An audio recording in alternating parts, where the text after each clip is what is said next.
Assalamualaikum warahmatullahi wabarakatuh. Bagaimana kabarnya anak-anak? Sehat semua?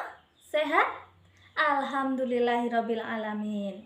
Nah, sebelum Ibu memulai pembelajaran kali ini, apakah kalian sudah berdoa? Belum? Belum berdoa? Nah, kita berdoa terlebih dahulu ya. Nah, silahkan ketua kelas untuk memimpin doa terlebih dahulu. Ayo, silahkan ketua kelas.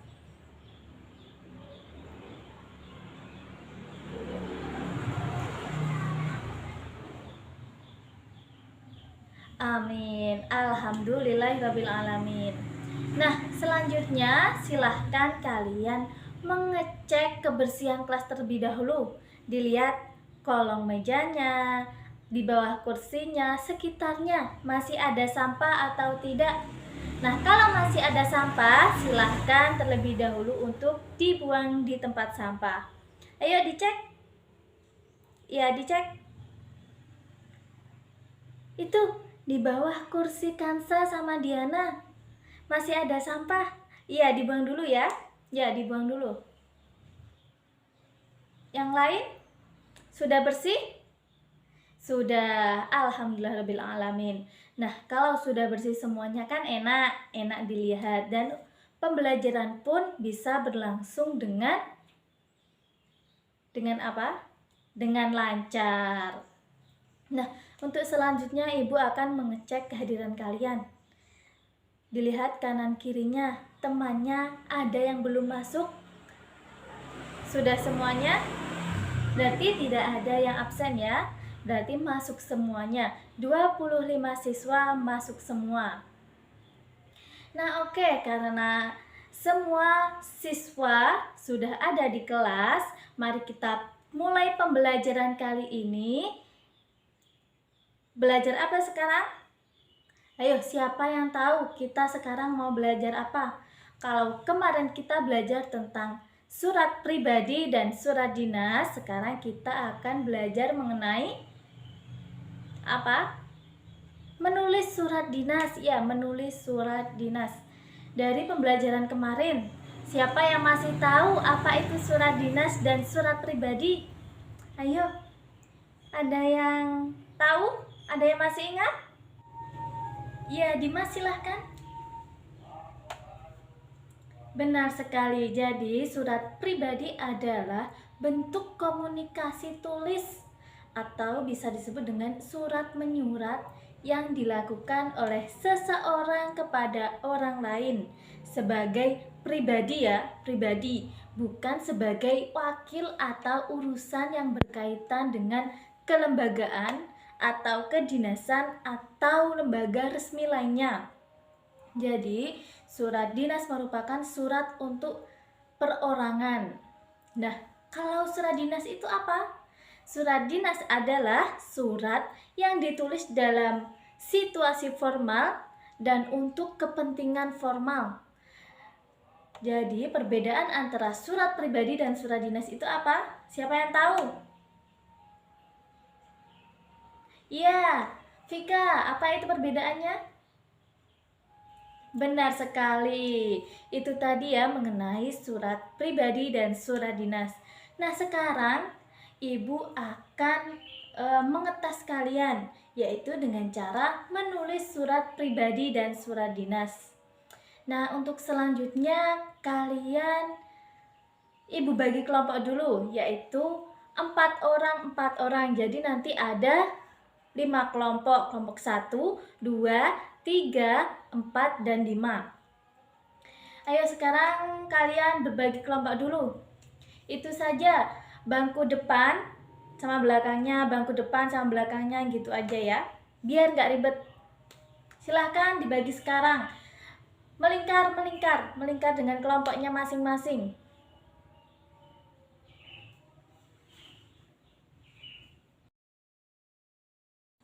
Nah, jika sudah bergabung dengan kelompoknya masing-masing, kalian hadap depan dulu. Ayo semuanya hadap depan, perhatikan Ibu dulu.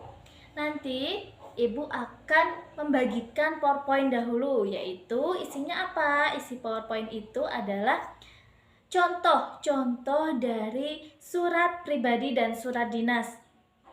Jadi kalian perhatikan dulu contoh dari ibu ini. Nanti kalian kalau sudah memahami, kalian boleh lanjut untuk membuat atau menulis surat dinas dan surat pribadi. Ayo semuanya, Ibu akan bagikan PowerPoint dahulu ya. Silahkan untuk diamati dengan baik. Dan nanti kalau kalian ada yang belum paham, kalian bisa tanya terlebih dahulu. Angkat tangan gitu ya. Nanti kalau Ibu sudah menjelaskan PowerPoint, kalian bisa bertanya. Nah, nanti setelah sesi tanya jawab, kita lanjutkan dengan berdiskusi antar kelompok ya. Oke, ini merupakan contoh surat pribadi. Nah, contoh surat pribadi, komponennya atau unsur yang pertama itu ada tempat dan tanggal surat. Nah, contoh penulisannya, ini ada berbagai contoh penulisan.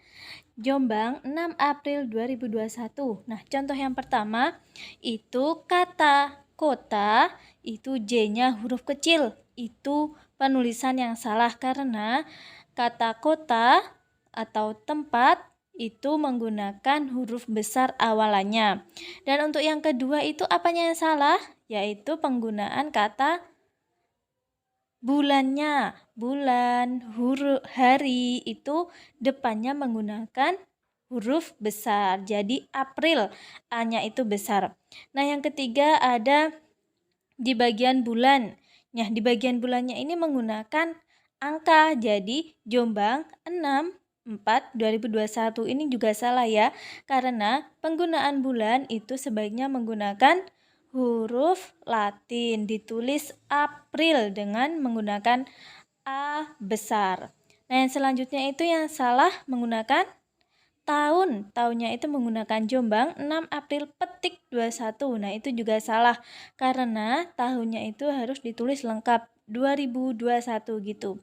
Jadi, penulisan yang benar yaitu Jombang dengan depannya menggunakan huruf besar, 6 April dengan bulannya itu ditulis Latin dengan awalan huruf besar, dan tahunnya 2021 itu ditulis dengan Latin.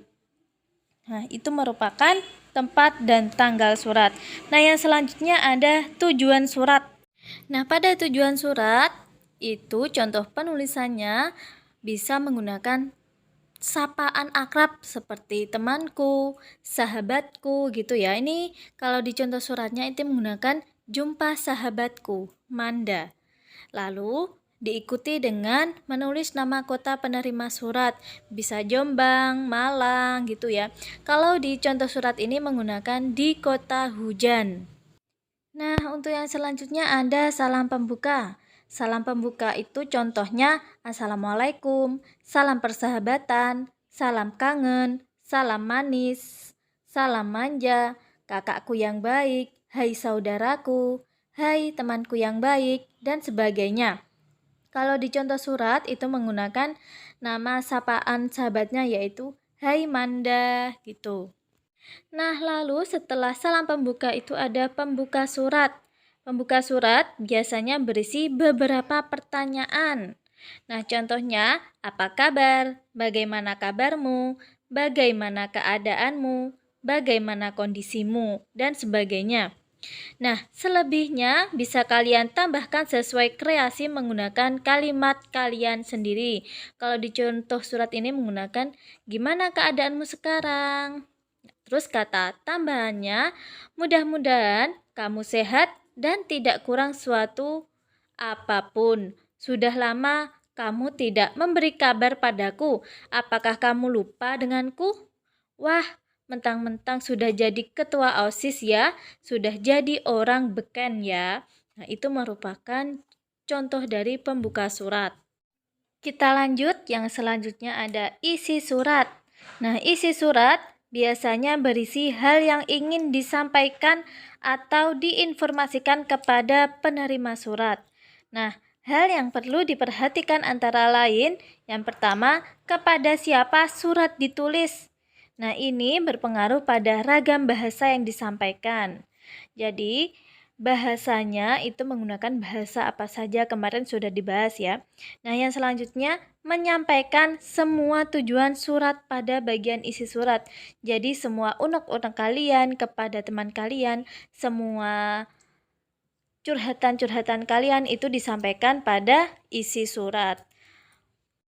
Kalau di surat itu contohnya, Manda sahabatku, aku sekarang berada di pengungsian.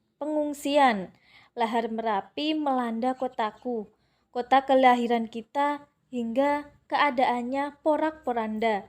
Rumah, sawah, dan ternak keluargaku habis tak tersisa. Untunglah semua keluargaku selamat. Waktu rumah kami rata dengan tanah, doakan ya, semoga keluargaku tabah dalam menerima cobaan ini. Nah, jadi penulis mencurahkan semua unek-uneknya itu pada isi surat. Selanjutnya itu ada penutup surat. Nah, penutup surat biasanya berisi pesan perpisahan, doa, dan juga harapan. Misalnya, sekian dulu kabar dariku. Aku tunggu surat balasanmu. Semoga kita segera bertemu lagi. Sampai bertemu lagi. Cukup sekian kabar dariku dan seterusnya. Kalian cukup pilih salah satu. Nah, untuk contoh di surat tersebut itu menggunakan itu saja dulu ya, kabar dariku. Salam hormatku untuk kedua orang tuamu dan salam manisku untuk Mas Indra. Sampai jumpa di liburan yang akan datang. Nah, itu merupakan penutup surat. Untuk selanjutnya itu ada salam penutup. Nah, salam penutup itu contohnya wassalamualaikum, sampai jumpa, sampai bertemu lagi, salam sayang, salam kangen, dan seterusnya. Untuk di surat pribadinya ini contohnya sahabatmu. Karena tadi salam pembukanya itu menggunakan hai Manda atau bisa disebut dengan sahabatmu, sahabatku, ya sahabatku, maaf Ralat. Itu salam penutupnya bisa menggunakan sahabatmu. Itu ya, itu sama saja salam penutup. Untuk unsur yang terakhir itu adalah nama pengirim dan tanda tangan. Nah, nama pengirim ini merupakan nama pengirim penulis. Nama pengirim suratnya itu siapa? Kalau di sini nama pengirimnya Maya. Kalau kalian isi dengan nama kalian dan tanda tangan ya. Itu saja merupakan unsur-unsur dari surat pribadi. Nah, selanjutnya Ibu akan kasih contoh mengenai surat dinas. Nah, selanjutnya ini adalah contoh dari surat dinas. Tidak kelihatan ya? Nah, Ibu akan perbesar terlebih dahulu. Sudah jelas ya? Sudah. Nah, untuk pembahasan surat dinas yang pertama itu ada kepala surat atau bisa disebut dengan kop surat. Contoh dari kop surat itu yang pertama nama lembaga atau instansi atau perusahaan. Contohnya SMP Negeri 1 Mojo Agung. Kalau di sini menggunakan Kementerian Pendidikan dan Kebudayaan, Badan Pengembangan dan Pembinaan Bahasa. Contoh dari lembaganya itu apa? Itu. Setelah nama lembaga atau instansi itu diikuti dengan alamat lengkap lembaga atau instansi. Contohnya Jalan Daksinapati Barat 4 Rawanmangun, Jakarta. Nah, itu merupakan alamat dari lembaganya. Nah, setelah alamat lengkap itu diikuti dengan kontak yang bisa dihubungi atau nomor telepon atau fax atau email. Nah, kalau di contohnya ini menggunakan 13220. Setelah kontak yang bisa dihubungi di kop surat, selanjutnya yaitu kotak pos atau kode pos. Di sisinya 6259 itu merupakan kode pos dari alamat instansi. Nah, setelah kode pos yaitu logo dari lembaga atau instansi atau perusahaan. Nah, di sini logonya berarti logo dari Kementerian Pendidikan dan Kebudayaan, Badan Pengembangan dan Pembinaan Bahasa. Itu ya di sebelah kiri. Itu ya logonya. Nah, untuk selanjutnya itu ada tanggal dan bulan tahun surat. Nah, di sini sama dengan surat pribadi penulisannya. Tata letaknya juga sama, yaitu di kanan surat. Nah, akan tetapi kalau di kop surat itu sudah ada nama kotanya, di tanggal suratnya itu tidak perlu kasih kota. Jadi kalau di kop surat tadi kan sudah ada nama kota, yakni Jakarta. Jadi dalam tanggal serta bulan dan tahunnya itu juga tidak perlu untuk ditulis nama kota. Jadi cukup tanggal, bulan, dan tahun saja. Yang selanjutnya itu ada nomor. Nah, nomor surat ini terdiri dari yang pertama urutannya ada kode perihal surat, yang kedua nomor surat, nomor 3 kode kerja, dan yang terakhir ada tahun pembuatan surat. Nah, nomor-nomor tersebut bisa didapatkan di lembaga instansinya sendiri-sendiri. Setelah nomor itu ada lampiran. Nah, tulisan lampiran itu ditulis lengkap. Kan biasanya ada tuh ditulis cuman LAMP. Nah, itu salah ya, harus ditulis lengkap. Lampiran. Satu berkas ditulis satu gitu. Nah, yang terakhir adalah hal. Hal ini ditulis dengan perihal atau hal, yaitu ditulis dengan perihal. Perihalnya apa? Yakni dalam surat tersebut perihalnya permohonan sebagai pembicara. Nah, yang selanjutnya itu ada apa itu? Alamat penerima surat. Alamat penerima surat itu harus ditulis sesuai dengan alamatnya. Jadi tidak boleh asal menulis ya. Jadi ada tata caranya. Nah, tata caranya sudah kita pelajari dalam pertemuan minggu lalu. Nah, sudah ya. Kalau untuk salam pembuka, terus isi, penutup, salam penutup, nah itu sama dengan surat pribadi. Cuman bahasanya berbeda.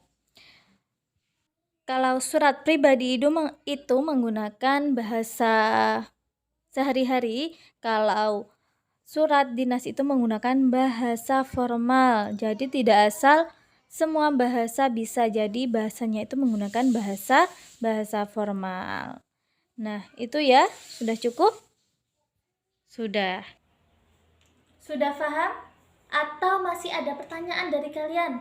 Ayo, silahkan bertanya. Bagi yang belum paham, silahkan bertanya. Boleh tentang apa saja, yang penting tentang surat menyurat. Tidak ada? Sudah paham semua? Sudah paham ya pembukaan, isi, penutup, tata letaknya? Sudah paham semua? Alhamdulillah. Nah, sekarang kalian boleh mulai menulis surat pribadi dan surat dinasnya. Sudah selesai semuanya? Sudah? Alhamdulillah. Nah, karena waktu sudah menunjukkan 15 menit, nah mari kita berdiskusi kembali. Berdiskusi tentang apa lagi? Yaitu mempresentasikan hasil kerja kelompok kalian. Mulai dari kelompok 1 dulu, lalu dilanjutkan dengan kelompok 2 dan seterusnya. Nanti kalau ada yang salah, teman-teman dari kelompok lain boleh memberi masukan. Nah, semuanya saja boleh memberi masukan. Kalau ada yang salah ya. Nah, iya. Silahkan dimulai untuk kelompok 1 dulu. Maju ke depan, lalu mempresentasikan hasil kerja kelompoknya. Gimana? Sudah selesai semuanya? Sudah? Alhamdulillahirrabbilalamin. Nah, sudah paham ya bagaimana tata cara menulis surat pribadi dan surat dinas. Jadi nanti kalau kalian menulis surat pribadi untuk teman kalian yang jauh, memakai email atau memakai surat menyurat, nah itu bisa kalian gunakan dan terapkan. Kalau untuk surat resmi, ya bisa. Nanti kalau kalian ingin mengajukan proposal ke lembaga yang lebih tinggi, nah itu memakai surat resmi. Nah, sudah ya, sudah paham semuanya ya? Alhamdulillah. Nah, sudah cukup penjelasan dari Ibu. Dan karena waktunya sudah habis, mari kita berdoa agar ilmu yang kita dapatkan hari ini bisa bermanfaat bagi kalian semua. Ayo ketua kelas, silahkan memimpin doa terlebih dahulu.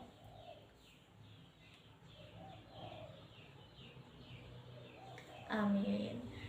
Wassalamualaikum warahmatullahi wabarakatuh.